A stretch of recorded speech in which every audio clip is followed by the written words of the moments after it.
You're listening to Your Magical Midlife, the podcast for women 40 and up. I'm Kate Higgins. I'm a licensed clinical social worker turned coach, and I'm here to be your guide, your friend, and your mentor. I'm here to light your way into your most magical midlife. Let's dive in.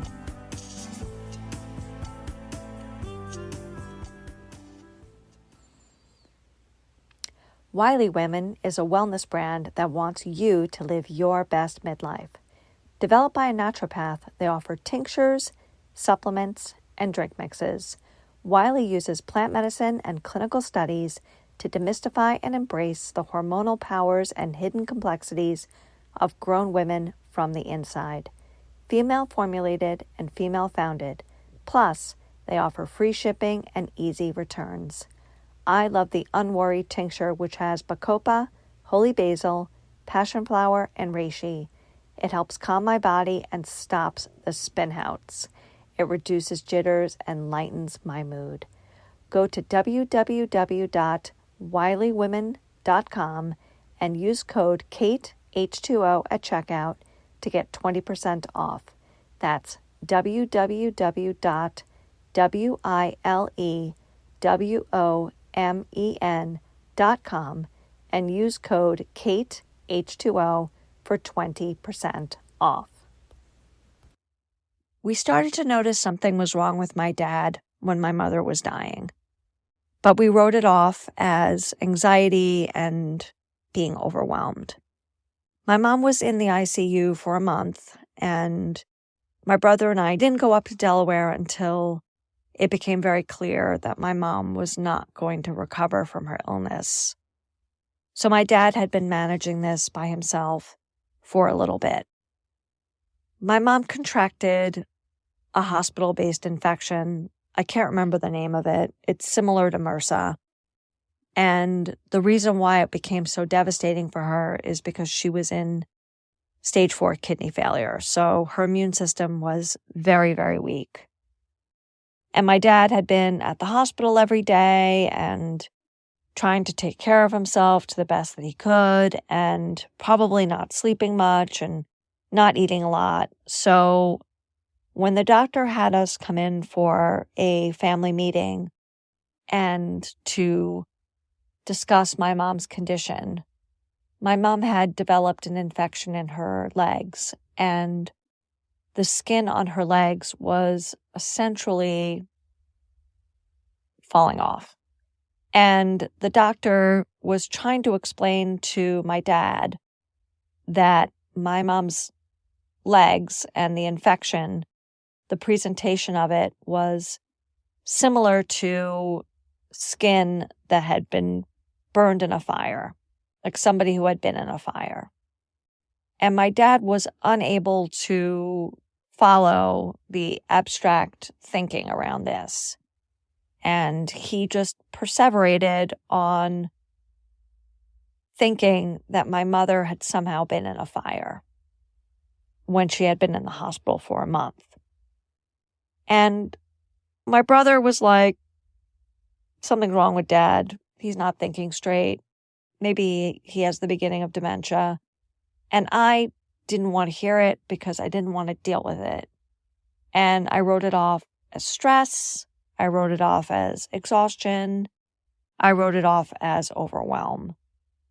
And then after my mom passed, my dad did some things that really didn't make any sense. My dad is educated. He has a college degree. He worked in a professional capacity for 50 years. He actually still works, which is alarming when you hear the rest of this story. He ran his own business for a really long time and has a degree in chemistry. So when he decided to cook soup for himself and opened a can of soup and poured it into a ceramic bowl and put the ceramic bowl on the stovetop, we thought that was incompetent. We thought, well, maybe our mom had just been doing everything for him. Maybe he just doesn't know how to do anything. And we kind of laughed about it a little bit. But at the same time, we were worried. And my dad would call sometimes and be really confused. One time he called me and asked me where my mom was, and I had to explain to him that his wife, my mother, had died.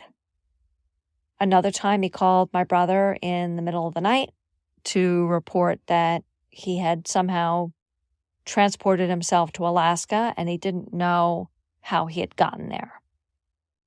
That one I wrote off to maybe he's drunk, because my dad does love his alcohol very much, and the assisted living that he resides in allows him to have alcohol in his room, although they have spoken to him and my brother and I more than once about how much he drinks and how he needs to cut down.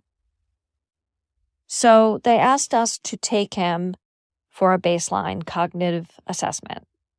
And there was a very, very long wait list for the only facility in Delaware near enough to take him. We had an appointment in February, and my brother and I flew up. And the day of the appointment, we got a phone call saying it had been canceled due to the doctor having a family emergency. So we rescheduled the appointment to this past week. And I was prepared for a diagnosis of mild dementia or mild cognitive impairment. What I wasn't prepared for was a diagnosis of moderate dementia. My dad was scored at stage 5 dementia, which means that the doctor felt that he is well past the halfway point. Dementia has 7 stages. My dad is apparently at stage 5. And this news really shook me. It's still shaking me.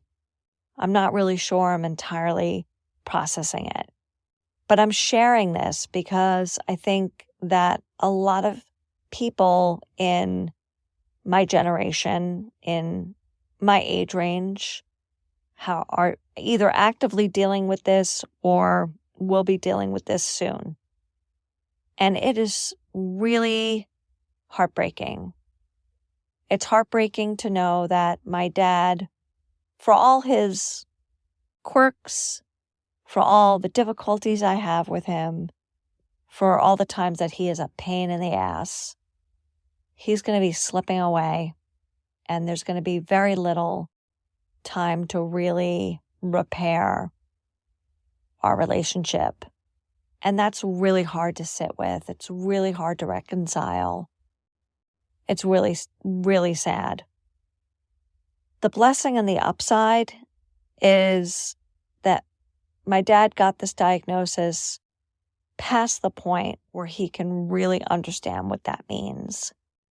And for that, I'm actually really, really grateful, because I can't imagine how hard it would be to be told that you have dementia when you can really fully understand and grasp the diagnosis, and to have an understanding of knowing what's going to be coming for you.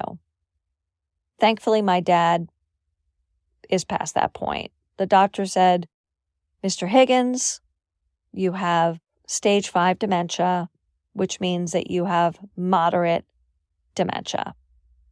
Do you understand what that means?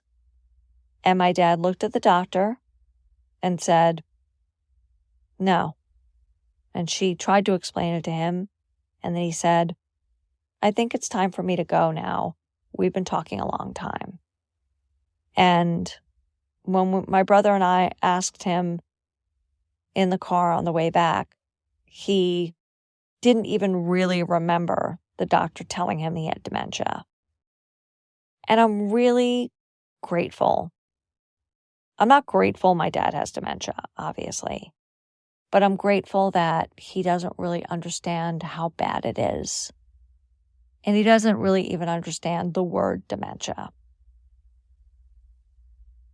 So there's that. And on top of that, we got some news that he apparently is in early heart failure. I mean, it's just all going downhill. And now is the time to roll up with the compassion.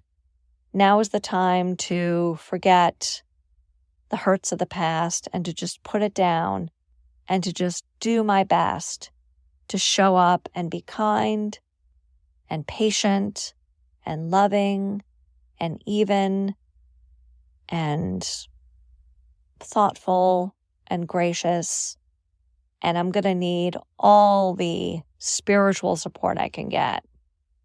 I'm going to need to really tap into my relationship with my higher power for this one, because this is just going to get uglier and harder and more challenging and more heartbreaking. If you listen to my episode about caring for an aging parent, you already know that my relationship with my dad is very challenging. He really wasn't a great dad. He wasn't a great husband to my mom. He was very self-absorbed, and he really wanted all of my mom's attention, and he made it really clear that he never wanted to be a parent, and he really wasn't interested in being a parent, and he said to us more than once that he wished he had never had kids. And now that I'm in a caretaking role for him, I can really try, and I'm really going to try, to separate out from that and to put all of that down and not get all caught up in what I wished had happened, how I wished he had been, what I wished he could have been for me and for my brother and for my sister-in-law and for my partner and for my nephew. He can't show up. He couldn't really even show up when he was well, and now he really can't. So it is going to be all about being an acceptance of what is instead of the fantasy of how I wished it could be. If you are dealing with your parents' terminal illness, if you are dealing with your parents' cognitive decline, if you are dealing with your parents' cancer diagnosis or heart failure or whatever, I am sending you so much love right now. This is really hard, and nothing has prepared me for this. Really, nothing. The only thing that's really prepared me for this at all is the knowledge that many of my friends have already been through this. They've already walked this path. And I admire my friends who have walked this path with grace. And I am hoping that I can also walk this path with grace. This is really, really hard stuff, guys. And I'm sending you love if you are dealing with it.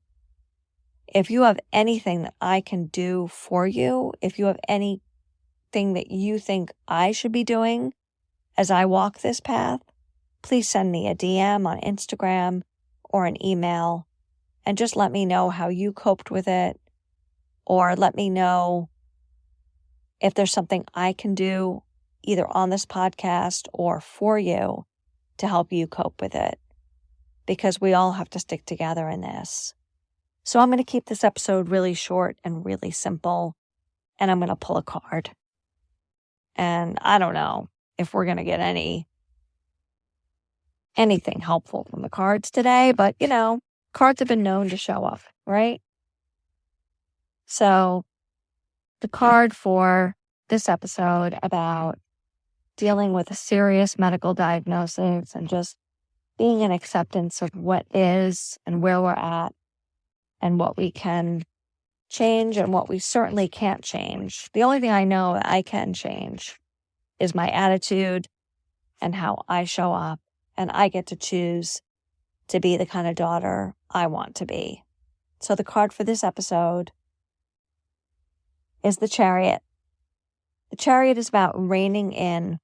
It's about grabbing the reins and controlling the light forces inside of us and the dark forces inside of us, and staying right in the middle of the road. So this card is a really good reminder to be mindful, to be in control, to stay the path, and to steer yourself clear. So that's all I have this week. I know this is not the most uplifting episode, but this is all I have for you. And I want to remind you that season 1 is going to be closing at the end of March, and I'm going to be taking a hiatus to record new episodes, interviews with some amazing adventurers I know, some women who are in the medical field around health in midlife, women I know who have quit their corporate jobs to travel, women I know who have left their jobs to start their own businesses, women who are doing amazing things in the world. So season 2 will launch at the end of May, and I'm really looking forward to bringing you a new season with fresh voices. I will still be doing some solo episodes, but I'm really looking forward to introducing you to some amazing women who I know. Have a great day, and I'll talk to you soon. Thanks again for listening to Your Magical Midlife. I'm Kate Higgins, your host. You can follow me on Instagram at Your Magical Midlife. You can check out my offerings on my website, www.yourmagicalmidlife.com. I offer one-to-one coaching, group coaching, retreats, a blog, and this podcast. Please remember to like, rate, and review to keep me in those algorithms. Have a great week. See you soon.